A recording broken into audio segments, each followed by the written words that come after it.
এনামুল হক বিজয়, মোহাম্মদ নাইম শেখ কিংবা মোসাদ্দেক হোসেন ঘরোয়া লিগের বড় তারকা রীতিমতো ব্যর্থ হয়েছে নিউজিল্যান্ড এ দলের বিপক্ষে। তাই তো আবারও প্রশ্নবিদ্ধ হলো বাংলাদেশের ঘরোয়া লিগের পারফরম্যান্স। সম্প্রতি শেষ হওয়ার ঢাকা প্রিমিয়ার ডিভিশন লিগে ব্যাট হাতে রাজত্ব করেছেন এনামুল হক বিজয়। 14 ম্যাচ খেলে ৭৯.৮৪ গড়ে রান করেছিলেন ৮৭৪, হাঁকিয়েছিলেন 4টি সেঞ্চুরি। শেষ হওয়া আসরে সর্বোচ্চ রান সংগ্রাহকও তিনি। শুধু বিজয় নন, নাইম শেখও ব্যাট হাতে ছিলেন দারুণ ছন্দে। 11 ম্যাচে ৬১৮ রান করে সর্বোচ্চ রান সংগ্রাহকের তালিকায় ছিলেন 3 নম্বরে। সুস্বাদু বাদাম, তিল আর স্বাস্থ্যকর গ্লুকোজ সব মিলিয়ে প্রাণ পিনাট বার। স্মার্ট কিছু খাও। মোসাদ্দেক হোসেন আবার একটু ব্যতিক্রম।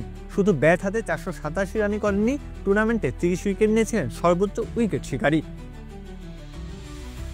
ঘরোয়া লিগে 3 জনের পারফরমেন্স ঝড় তুলেছিল ক্রিকেট মহলে। জাতীয় দলে কেন তারা সুযোগ পান না তা নিয়ে হয়েছিল সমালোচনা। তবে নিউজিল্যান্ড এ দলের বিপক্ষে যেন মুদ্রার ওপিটটি দেখল এই 3 জন।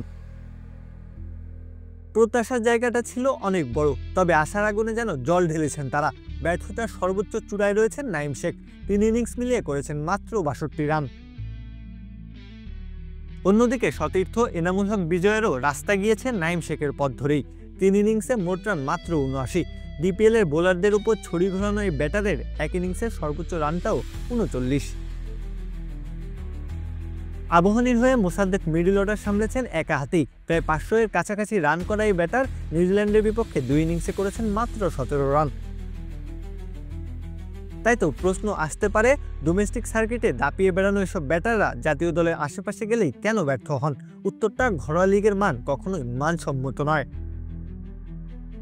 তাই তো ঘরোয়া টুর্নামেন্টগুলোতে উজ্জ্বলতা দেখানো খেলোয়াড়রা আন্তর্জাতিক ক্রিকেটে মুখ থুবড়ে পড়েন, যার জ্বলন্ত প্রমাণ তারা 3 জন।